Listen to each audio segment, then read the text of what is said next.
22절부터 23절까지 우리 한 목소리로 합독하시겠습니다. 읽겠습니다. 너희가 다 내 앞으로 나와 말하기를 우리가 사람을 우리보다 먼저 보내어 우리를 위하여 그 땅을 정탐하고 어느 길로 올라가야 할 것과 어느 성읍으로 들어가야 할 것을 우리에게 알리게 하자 하기에 내가 그 말을 좋게 여겨 너희 중 각 지파에서 한 사람씩 12를 택하매. 아멘. 가데스 바네아에 이르렀을 때에 이스라엘 백성들은 모세 앞에 나왔습니다. 그들이 모세 앞에 나온 이유는 한 가지 이유였는데 그것은 가나안 땅에 정탐꾼을 보내자는 제의를 하기 위해서였습니다. 정탐꾼은 두 가지 목적에서 필요했는데 첫째는 어느 길로 올라가야 할 것인지를 파악하기 위해서였고 둘째는 어느 성읍으로 들어가야 할 것을 알기 위해서였습니다. 본문에 그렇게 나오죠. 본문에 보면 이러한 제의를 받은 모세는 그들의 의견을 좋게 여겨서 받아들인 것으로 설명이 되고 있습니다. 그래서 정탐꾼들을 보내기 위해서 각 지파에 한 명씩 12명의 정탐꾼을 뽑기에 이르는 것입니다. 그런데 우리가 알 것은 과연 모세가 정탐꾼을 보내자는 이 의견에 좋게 여겼는지 의문이 든다는 것이고 이런 의견이 들어왔을 때에 모세가 그 의견에 따라서 하나님께 묻는 과정이 있었느냐, 좋게 여겨서 하나님께 여쭙는 과정이 있었느냐, 이것이 본문에 나오지 않는데 사실 그것이 사실인가 하는 것입니다.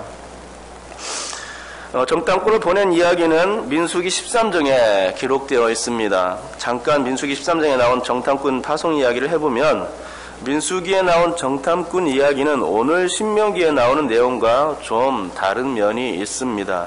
첫째로 본문에서는 정탐꾼을 보내자는 의견이 이스라엘 백성들의 의견에 의하여서 모세가 허락한 것으로 되어 있습니다.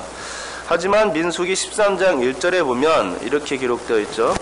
여호와께서 모세에게 말씀하여 이르시되 라면서 정탐꾼 파송 이야기가 하나님의 명령에 의해서 시행된 것으로 나타나고 있는 것입니다. 둘째로 본문에서는 정탐꾼 파송의 이유가 어느 길로 올라가고 어느 성읍으로 들어가야 할지를 알기 위해서라고 설명되어 있습니다. 하지만 민수기에서는 그 땅의 거민이 강한지 약한지 많은지 적은지를 살펴보고 또 그들이 사는 땅이 좋은지 나쁜지 사는 성읍은 진영인지 산성인지 살피며 토지가 비옥한지 메마른지 나무가 있는지 없는지를 탐지하기 위해서 보낸 것으로 나옵니다. 그러니까 민수기와 신명기가 정탐 파송 이유가 다른 것입니다. 그러면 이 문제를 과연 어떻게 조화롭게 조율할 수 있을까요? 두 본문 중에서 한 본문이 잘못된 기록일까요? 그럴 일은 없을 것입니다. 왜냐하면 성경은 캐논, 즉 정경이기 때문입니다. 성경이 정경이라는 말은 성경이 오류가 없는 하나님의 말씀이라는 것이죠. 그렇기 때문에 두 본문 다 옳다고 해야 할 것입니다. 그렇다면 이 정경이라는 이 맥락 아래에서 다시금 조율할 수 있는 방법이 있겠는가 할 수 있습니다. 전혀 엉뚱한 것처럼 비춰지는 이 두 본문은 강조점이 다르기 때문에 다른 기록으로 나타난 것일 뿐입니다. 즉 신명기는 출애굽 1세들이 가나안 정복을 실패했던 이유를 설명해 줌으로써 다시는 실패하지 않기 위한 자극제가 주어지기 위해서 이스라엘 백성들에게 실패하지 않게끔 하기 위해서 기록한 책이기 때문에 1세대의 실패 이야기를 거울로 삼아서 잘 해보자는 의도가 짙게 깔려있는 그런 책이 바로 신명기입니다. 그리고 민수기는 광야 이야기로서 하나님의 이끄심을 나타내는 데에 주안점이 있는 말씀입니다. 다시 말해서 민수기는 역사 기록물인 반면에 그러니까 그대로 기록되어 있겠죠. 역사 기록물이니까 역사에 있었던 일들을 그대로 기록한 이야기가 바로 민수기라는 얘기입니다.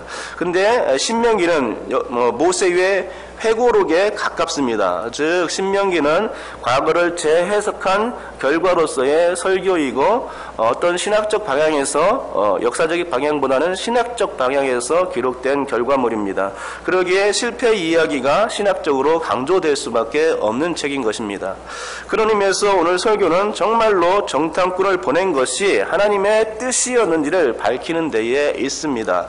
그런데 우리가 알 것은 신명기가 실패의 이야기를 딛고서 일어서자는 내용이라면 오늘 모세가 좋게 여겼다는 이 말도 아주 좋은 의견이어서가 아니라 단지 허용의 의미로서 허락한 것임을 알 수 있어야 한다는 것입니다.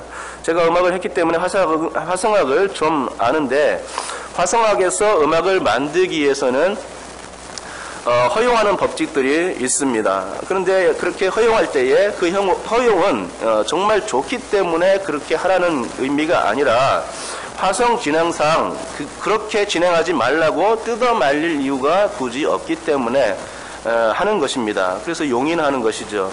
일종의 눈 감아주는 법칙이 허용의 법칙입니다. 왜 사람들이 살아가면서 눈 감아줄 때가 많지 않습니까? 번연히 잘못하는 것이 눈에 선하게 보이는데도 불구하고 좀 시간이 지나면 해결해 주겠지, 잘 되겠지 하는 심정으로 보고도 못 본 채 하는 그런 상황, 그것이 바로 허용의 의미인 것이지요. 저는 바로 신명기 1장 22절과 23절의 말씀이 딱 그런 상황이라고 생각합니다.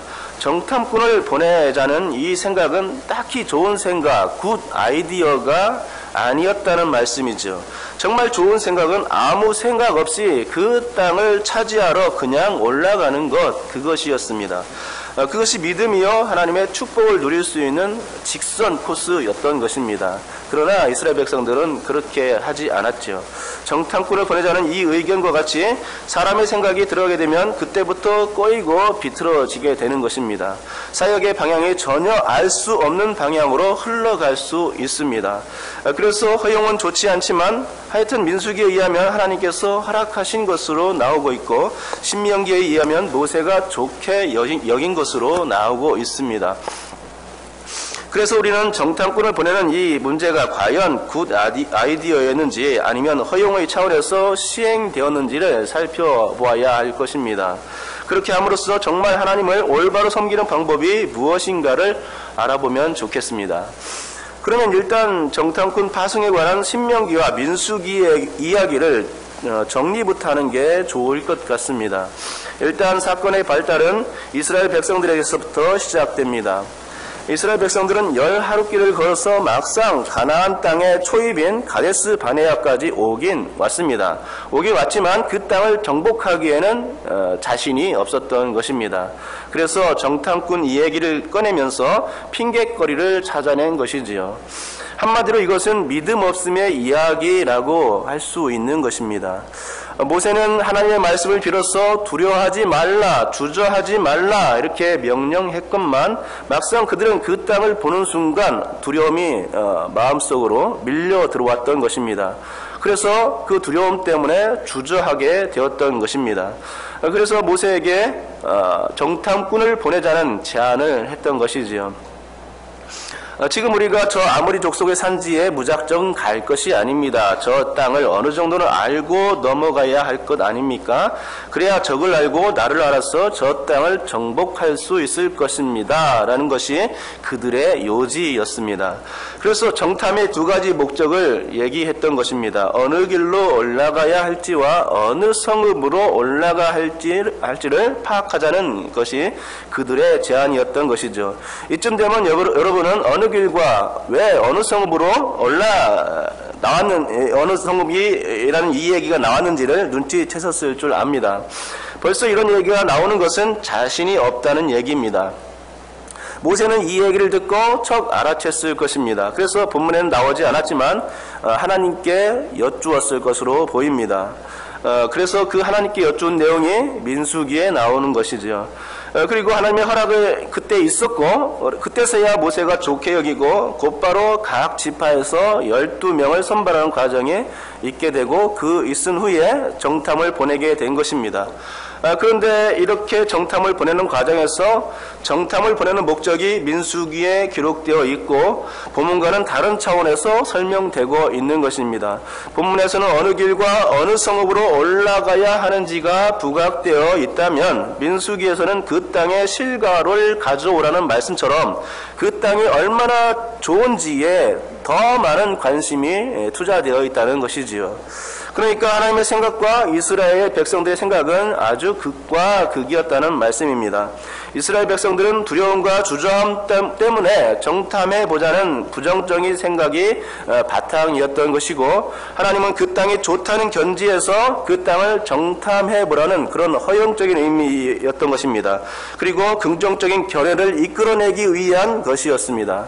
그리고 제가 보기에는 이미 어느 길로 올라갈지의 여부는 이미 결정되어 있었던 것으로 보입니다. 왜냐하면 민수기 13장 17절에서 정탐꾼 12명을 선발한 상태에서 모세가 그 정탐꾼들에게 말하기를 이렇게 말했습니다. 너희는 네겝길로 행하여 산지로 올라가서 라고 말했던 것입니다.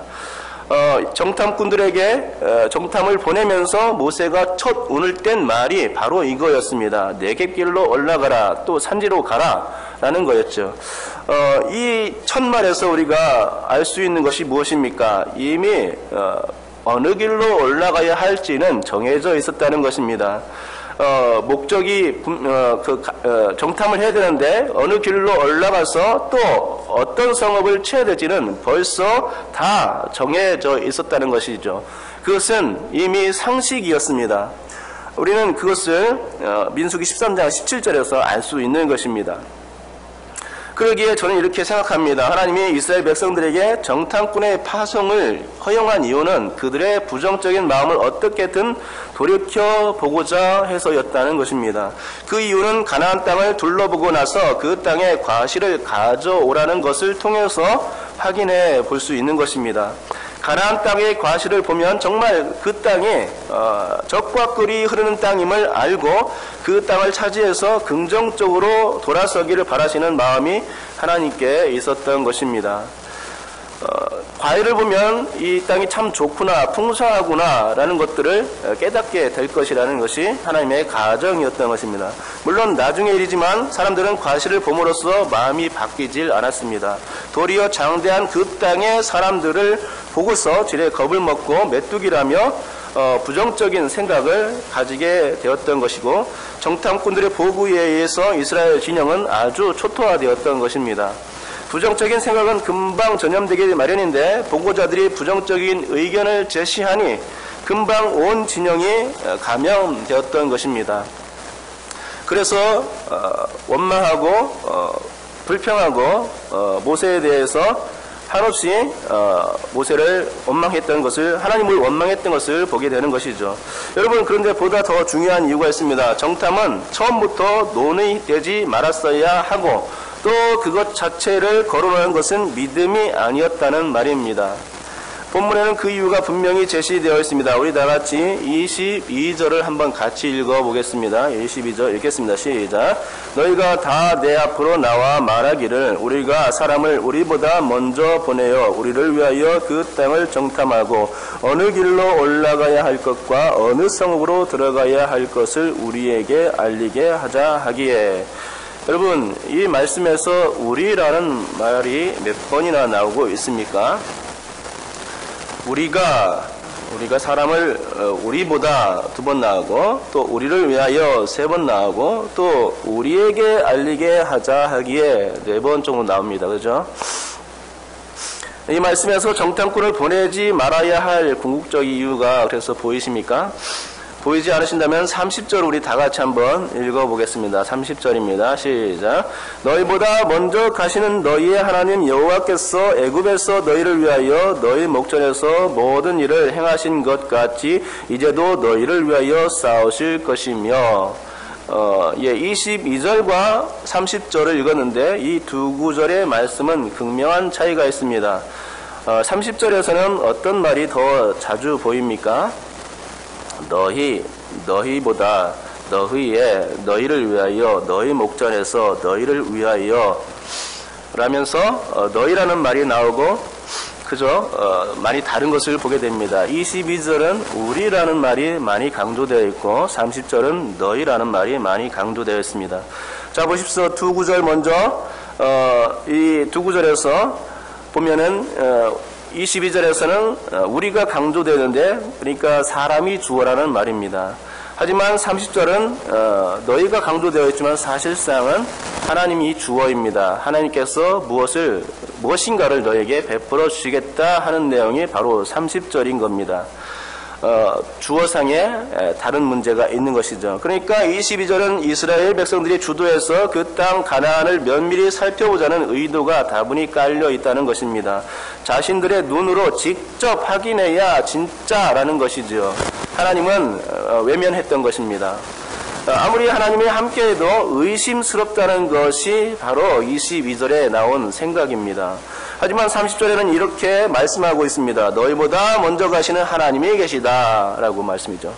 여호와께서 너희를 애굽에서 인도해 내셨듯이 이제도 너희를 위해서 싸우실 것이라 말씀해 주셨던 것입니다.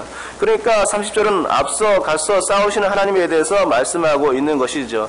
하지만 이스라엘은 앞서 가서 싸우시는 하나님에 대해서 매우 못마땅했고 또 못 믿어했던 것을 우리는 22절에서 확인할 수가 있는 것이죠. 꼭 바벨탑 사건을 보는 것 같습니다. 정탐꾼을 보내자는 이 생각은 하늘 꼭대기까지 탑을 쌓고 우리의 이름을 내자는 바벨탑 사건과 똑같은 것입니다. 그러니 하나님이 속상할 만도 한 일인데 하나님은 그때 꾹 참으시고 허용하셨던 것입니다. 맞습니다. 우리의 삶에서 하나님이 허용하시는 삶이 있습니다. 하지만 그런 허용은 좋지 않고 더욱이 이 허용의 삶에 묶이면 믿음이 상쇄되고 하나님을 불신하는 쪽으로 갈 수 있는 위험이 따를 수 있다는 것이지요. 사람이 어떤 일을 좌지우지하는 것은 하나님의 뜻을 해칠 위험이 아주 큰 것입니다. 기도하지 않고 내가 무엇이든 내 뜻대로 하려는 것은 자기의 속마음을 시원케 할지는 몰라도 하나님의 마음을 가슴 아프게 하는 처사이고 그것은 믿음이 없는 행동이 되는 것입니다. 그러므로 여러분, 하나님이 나보다 앞서 가신다는 그 사실, 그것을 먼저 믿으시기 바랍니다. 그리고 그 사실에 의지하여서 행동을 취할 수 있기를 바랍니다. 다른 군더더기가 없어야 합니다. 이러쿵 저러쿵 내 생각은 이렇습니다 라고 제안해서는 안 되는 것이지요. 내 생각을 없애고 하나님의 뜻을 먼저 구하시기 바랍니다.